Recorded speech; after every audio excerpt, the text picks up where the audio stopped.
Ladies and gentlemen, welcome to another WWE Reddit video. This is, of course, the series where you can submit your photos, videos, memes, questions, or anything related to the world of professional wrestling over on the Santi Zab Videos Reddit page. So if you'd like to be featured in the next WWE Reddit video, make sure that you check out the Reddit page. There's a link in the description for you. And as always, don't forget to subscribe to this channel, ring the bell for notifications. If you're a wrestling fan, I am incredibly confident that you are going to fall in love with this YouTube channel because we always upload daily wrestling content. And if you do want more than just the daily wrestling content that we upload here, consider going over to patreon.com/SantiZab, where we upload things like the Raw review, SmackDown review, and a whole bunch of other series that use real footage that we just get blocked here due to copyright. So that's why we can't upload them here. So go check them out. Link in the description, link in the pinned comment. I'm confident you're going to like it. All right, that's enough yapping. Let's get started with the video. Oba did not need to do all that. Poor Javon. Oh, dear God. Okay, this is one of the craziest spots that I've seen all year. Check this out. If you didn't see Heatwave, you're in for a treat. Dude, that's legitimately insane. Actually insane. First of all, Oba is a freak for being able to do that to a grown-ass man. I guess it makes sense that he was a shot putter in the SEC because he literally shot putted Javon Evans out of existence. I don't know if there is a better relationship right now than Javon Evans and going through an NXT table, because Javon Evans is the master at taking these bumps. Javon Evans is one of my favorite acts right now in NXT, and part of the reason is because he's willing to do crazy, insane stuff like this. This is why WWE shirts are unwearable in public. Oh man, yeah, this is an especially bad one. The "It's Wepa Time" Damian Priest shirt. There's no way I can unironically wear this in public and not seem like a threat to humanity. This is awful. It's a terrible shirt. This is up there with one of the worst WWE shirt designs that I've ever seen, and you're goddamn right that I bought one because I need one for this channel. What wrestler makes you want to turn off the TV when they show up? For me, it's Nikki Bella. I would say that the answer for me is no one. I don't feel that strongly negative about anybody that it's like, oh, they're on screen. Okay, I'm done. I will say there were some characters throughout my lifetime as a wrestling fan that certainly made me disengage a little bit, but not to the point where I needed to turn things off. By the way, come on, Nikki Bella. What's wrong with Nikki Bella? Nikki Bella's fine. But for me, I will say I had one of those, and it was Constable Corbin. Anytime I saw Constable Corbin on screen, I was like, oh, brother, here we go again. But certainly never to the point where, you know, it like ruined the product for me or anything like that. If you told me a Roman fan in 2023 that he's gonna face Bronson Reed for his shoes in 2025, you'd think WWE is dead. Look, man, first of all, I love this feud. I think it's the right amount of silly, but also the right amount of serious as well. Yes, the shoes and the Shula Fala and the tribal thief is silly. It's silly, but the fact that it's Bronson Reed makes it feel serious all at the same time. This isn't the craziest feud I've seen WWE megastars have. Let's not forget that there was a full-fledged like WrestleMania feud between two Hall of Famers, Edge and Booker T, over a shampoo commercial. That poor girl.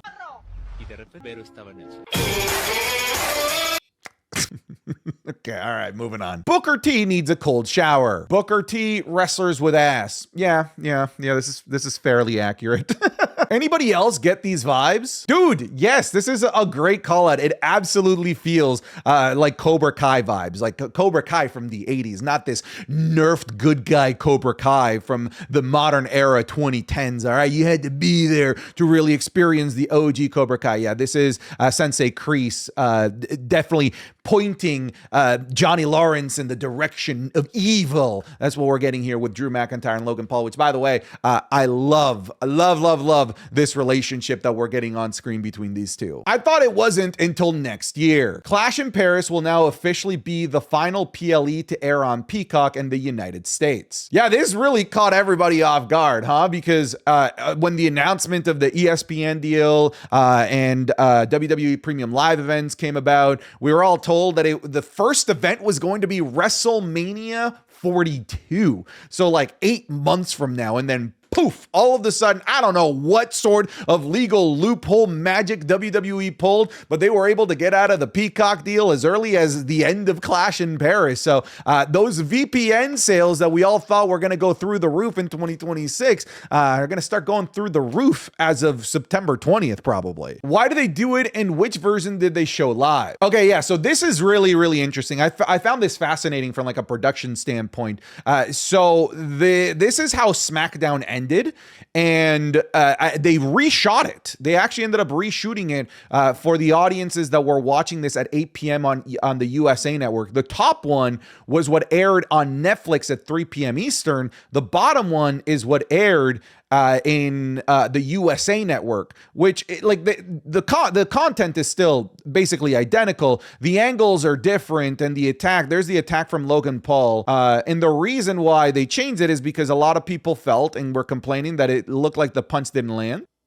And fair enough, I would agree with that statement. I don't know that I'm able to pause it on the right frame, but it certainly looks like the punch completely whiffed. And then they do it again, and Paul comes from a different angle, and that definitely does look better. It is fascinating, though, how they are able to take this feedback on the fly and apply it to I guess, a different live audience. I don't know. I just found this to be a really fascinating piece of production. What's Finn Balor cooking up? That smile says it all. Looks like they're revisiting this again, something that we thought that they had dropped, but looks like we're right back into it. Dominic Mysterio versus Finn Balor looks like it might be an inevitability. I will say, I would like my tag team champions to be focusing on defending the tag titles, but instead it seems like our tag team champions are more focused on having singles matches and telling single stories like this here. I'm still interested in this, don't get me wrong, but then, it begs the question, why is Finn Balor even a tag team champion in the first place? In terms of what he's cooking up, I think he just wants to feel like the leader and the top guy in the Judgment Day, and Dominic Mysterio as the only singles champion within the Judgment Day kind of steals that thunder away from him. I swear to God, they start and end Raw again tonight. Me after the Vision starts and ends another episode of Raw.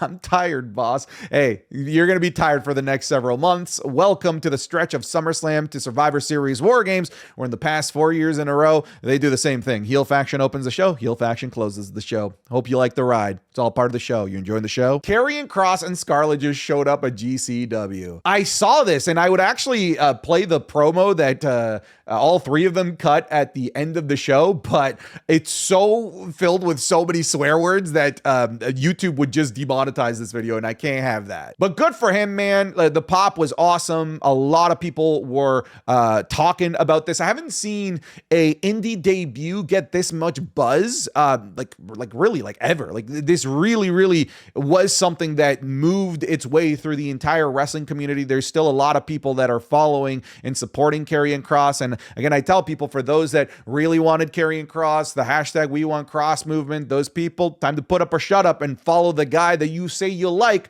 on the indies and not in WWE. Which WrestleMania was worse? I don't care what other one you show me. The answer is already this, 27, but let's see what else you have in here. 32 was, you know what 32's crime was? It was boring. That was 32's crime. 32's was boring. This is bad. 32 is boring. 34 is boring. Okay, listen, 41 is actually a good WrestleMania with a terrible ending, so I won't hear any WrestleMania 41 slander. Remove the awfulness of the main event, and you've got yourself a pretty solid WrestleMania compared to these that you've got listed here. The answer is this right here. It's 27. It is, brother, the main event ended in a in a double count out. Let's not forget that. Dude, this just is never worth it. That is insane. It's shaking. The camera is shaking. Again, trying to one up it. Oh! Holy Jeff Hardy, Batman. BME. Oh! That was a sneak peek of this week's Wrestling is Cool Match Club, available exclusively over on patreon.com/SantiZap. This week we're looking at the SummerSlam 2000 tables, ladders, and chairs match. It's a crazy one. The match with the legendary crowd that was Cody Rhodes versus AJ Styles in Backlash France. A recent classic between Obafemi, Trick Williams, and Javon Evans at NXT Stand and Deliver. The street fight between Becky Lynch and Tiffany Stratton at NXT No Mercy. And a Texas death match over an AEW Collision between Hangman Adam Page and Christopher Daniels. You'll be getting all of this, plus the Raw reviews, SmackDown reviews, and every single series that we do that has footage that we can never post here because it would just get blocked due to copyright. So go check it out, link in the description or link in the pinned comment. If you try the Patreon even for just 1 month, I'm incredibly confident that you're gonna fall in love with it. If you're already a patron, thank you so much for your support. Without you, we wouldn't be able to do what we do as often as we do it, but let's get you back to the video. Your reaction if this happens at Clash in Paris. My reaction if LA Knight wins the World Heavyweight Championship would be to wake up, because clearly I'm dreaming because this isn't gonna happen. This was the easiest lock possible and they still fumbled it. Yeah, I crashed out about this. And everything that I said, I meant. I cannot believe that they're leaving this match off the card. But Santi, it's still going to be in pairs. It's still going to be on.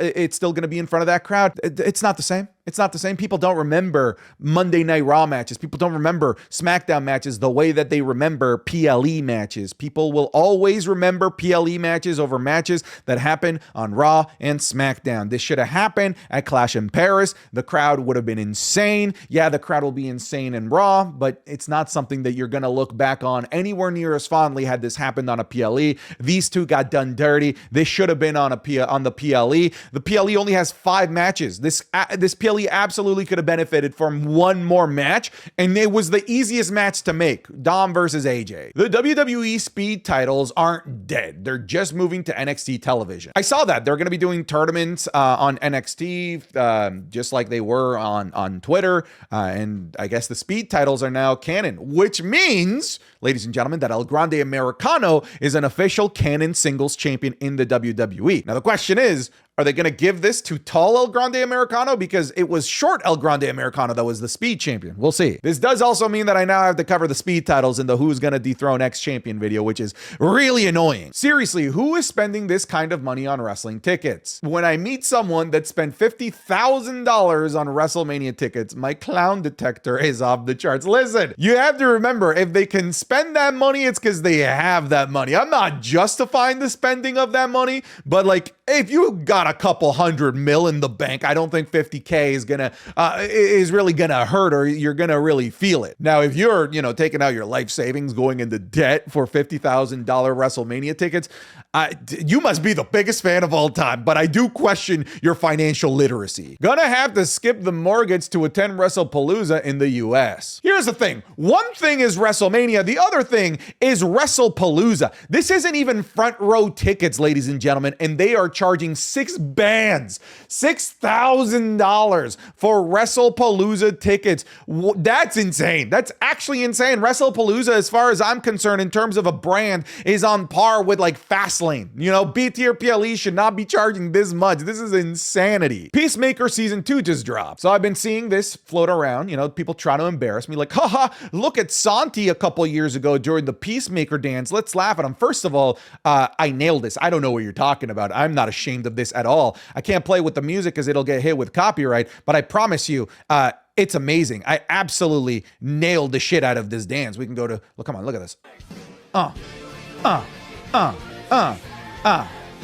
Nailed it. I don't care what anybody says. So Stephanie's title match is happening, but against who? I still think that this is such a bummer. Again, it just feels like a cop-out. They could have easily had this on Clash in Paris if they wanted to. It's very clear that they didn't want this on Clash in Paris. Instead, they're diverting to putting this on the show that's going to be on ESPN so that it can be an even bigger show at WrestlePalooza. But they could have easily had this at Clash in Paris if they even so much as wanted. Io Sky, Rhea Ripley, sure, Liv Morgan would be pretty hype. Honestly, can I give you an answer that's none of these? Can I give you Roxanne Perez? I think Roxanne Perez versus Stephanie would put on a hell of a banger, and it would be a nice traditional heel versus babyface matchup, and it gives us a brand new champion. That was one of the cool things about having Naomi as a champion. I know she's been a champion before, but this iteration of Naomi felt like a brand new champion, and it felt like all of the matches were brand new, refreshing matchups that we've never seen before. If you give the title to Rhea, Io, or Liv, you're going to be feeding us stuff that we've already seen most likely. With Stephanie or Roxanne as champion, hell, even Raquel Rodriguez, we're in uncharted territory with new matches and new feuds, and that's personally what I would prefer to see. Love it when Solo interacts with fans.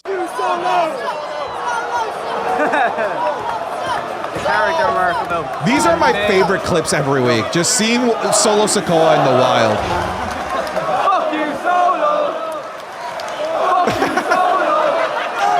Solo! F you too, and hiding from the cameras too. That's the best part. Dude, Solo's the best. I miss Kevin Owens. Me too. I picked this one because I just wanted to reminisce on Kevin Owens. He was having the best year, the best start of the year. He was on pace to be the MVP of the year. Honestly, he's still in contention for MVP of the year because of how good the start of 2025 was for him. He was doing the best work of his career. I can't wait to see him back on my screen because Kevin Owens is amazing. Do y'all believe WWE will ever be this good again? Honestly, I think this is a really good question. I think the answer is eventually, but I think it's going to be a really, really long time. In the 20 plus years that I've been watching wrestling, I don't think I watched anything as good as or as engaging as this time period. So me having watched wrestling now for 23 years, it took 23 years for it to get something this good. I guess the laws of mathematics and physics tells us that maybe it's going to be another 25 years until we get something this good. Inevitably we have to, but I don't think it's going to be anytime soon. Dude, this time period, like this stretch of 12 months, you had to be there. You just had to be there to experience how good this was. Everything about this time period was just amazing. OMG, she almost died. All right, what's the edit gonna be here, guys? What are we thinking? Is it gonna be a super kick? Is it gonna be a spine buster? I don't know, we'll see. All right. Well, if you guessed Tombstone, you won. Should these two become tag team champions right now or not? Honestly, why not? Like we talked about earlier, we got Finn Balor and JD McDonough doing side quests, not focusing at all in the tag team division. If you put the tag titles on these guys, it would kind of be like when they put the tag titles on Tama Tonga and Tonga Loa, where it kind of forced WWE to start quasi-incorporating the tag team division into the main event, and the main event and the tag team division kind of intertwined with each other there for a while, and that really helped elevate the tag team division. And it was one of the sparks in the catalyst that got the tag team division to where it is today. And they could honestly replicate that exact same blueprint. Here's the thing. They've had this blueprint now for a while as to how to better the Raw tag team division. There just seems to be no interest in following it. I hate that it's becoming more and more likely that we're not gonna get this match. The heel run was such a waste of time. I disagree. Listen, all right. The heel run made it possible for us to get matches that we would have been hard pressed to get otherwise had Cena just done a babyface run, like the match against Randy Orton, the feud against Ron Killings, the stuff against Cody Rhodes, really, and of course the CM Punk stuff that he did. Now that we're in babyface, John, my hope is that we can just maximize all of his appearances and that we can give as many opportunities as possible to dream matchups that we all want to see. Dominic Mysterio being like damn near the top of the list. Just announced, Triple H has confirmed that Pat McAfee will be at WWE WrestlePalooza in Indianapolis, Indiana. I do now want to ask the question, are we going to be expecting Pat McAfee on commentary for PLEs in general? Because Pat McAfee and ESPN, they're like this, right? They're super tight. And now with these PLEs being on ESPN, it might be an ESPN call to have Pat McAfee on commentary for as many of these shows as possible. I don't personally miss Pat McAfee. I was never in love with Pat McAfee, never hated Pat McAfee, to clarify, but I've never been this guy that's like so ride or die for commentary teams. I've never been that way. And I think that both Wade Barrett and Corey Graves have stepped in exactly how they need to step in and have done a great job. For me, commentators are like on the same level as like ring announcers. Like when people were just so upset about Samantha leaving, I'm like, I mean, it's just a ring announcer. Next one up, they're also going to be pretty good. And yeah, they are. Cena took the heel work too seriously. Cena surprises 7-year-old boy with cancer on his birthday. That is a terrible prize to receive. Cena, nobody wants cancer on their birthday. By the way, I still want this triple threat match. Their promos would cook so much. Brother, I didn't even think of this. You're right. This feud was basically begging for a triple threat at some point. And now that I think about it, yeah, we never got it. You're right. Huh. I do want this. I don't think it makes sense anymore, but now that you mention it, this is something that they absolutely should have explored. Damn.